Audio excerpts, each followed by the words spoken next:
হয়তো তাকে পরীক্ষা করার জন্যই এই অর্থ দিয়েছেন। এক মুহূর্তের জন্য তার মনে দ্বিধা কাজ করল, কিন্তু পরক্ষণেই তার ঈমান বিজয়ী হল। আদনানির হৃদয়ে তখন চলছিল এক প্রচণ্ড ঝড়। একদিকে ক্ষুধার্ত পেটে তীব্র যন্ত্রণা, অন্যদিকে একজন অসহায় বৃদ্ধার আকুতি। তার হাতে থাকা মুদ্রার থলিটি জীবনের সবচেয়ে বড় পরীক্ষা হয়ে সামনে দাঁড়ালো। আদনান নিজেকে জিজ্ঞেস করল, হে আদনান, যে আল্লাহ তোমাকে অনাহারী রেখেও এই বিশাল রিজিকের ব্যবস্থা করেছেন, তিনি কি তোমাকে ক্ষুধায় মরতে দেবেন? এই বৃদ্ধার কান্না হয়তো তোমার জন্য একটি পরীক্ষা। আল্লাহ দেখতে চাইছেন তুমি তার দেওয়া নিয়ামতের শুকর কিভাবে আদায় করো। এই ভেবে আদনান তার মনকে স্থির করে ফেলল। সে ধীর পায়ে বৃদ্ধার দিকে এগিয়ে গেল। তার পায়ের শব্দ শুনে বৃদ্ধা কান্না থামিয়ে দিল। আদনান নরম স্বরে সালাম দিয়ে বলল, মা, আপনি কাঁদছেন কেন? আমি কি আপনাকে কোনোভাবে সাহায্য করতে পারি? বৃদ্ধা তার দিকে তাকিয়ে ক্ষীণ কণ্ঠে বললেন, বাবা, আমার একমাত্র নাতি ভীষণ অসুস্থ। হাকিম বলেছেন দ্রুত চিকিৎসা না করালে তাকে বাঁচানো কঠিন হবে, কিন্তু চিকিৎসার জন্য যে পরিমাণ অর্থ প্রয়োজন তা আমার কাছে নেই। আমি জানি না এখন কি করব।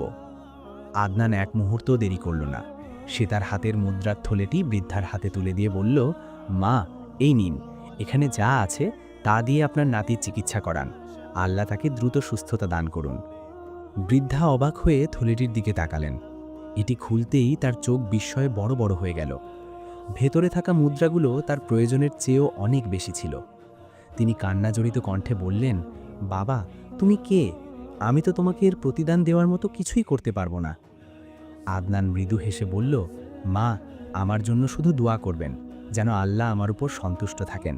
প্রতিদান দেওয়ার মালিক তো তিনিই। এই বলে সে আর এক মুহূর্ত দাঁড়াল না। দ্রুত সেই গলি থেকে বেরিয়ে গেল, কারণ সে চায়নি তার এই দান সামান্যতম লোক দেখানো হোক। সেই রাতে আদনান অভুক্তই রইল, কিন্তু তার মনে ছিল প্রশান্তি।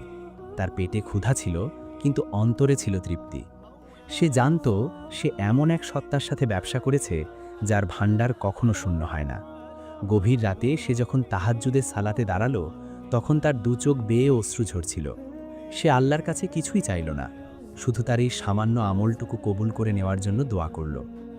পরদিন সকালে আদনান ঘুম থেকে উঠল, তখন তার শরীর ক্ষুধা আর দুর্বলতায় কাঁপছিল। কিন্তু সে বরাবরের মতোই ফজরের সালাত আদায় করে কাজের সন্ধানে বেরিয়ে পড়ল। সেদিনও বাজারের অবস্থা ভালো ছিল না। আদনান এদিক ওদিক ঘুরেও কোনো কাজ পেল না। দুপুর গড়িয়ে বিকেল হলো, তার পেটে কিছুই পড়েনি।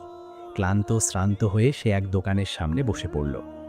হঠাৎ সে দেখল গতদিনের সেই ধনী বণিকটি তাকে খুঁজতে খুঁজতে এদিকেই আসছে। বণিকটি আদনানকে দেখেই উৎফুল্ল হয়ে বলে উঠল, আরে যুবক, আমি তোমাকেই খুঁজছিলাম। কাল তোমার সততা আর পরিশ্রম দেখে আমি মুগ্ধ হয়েছি।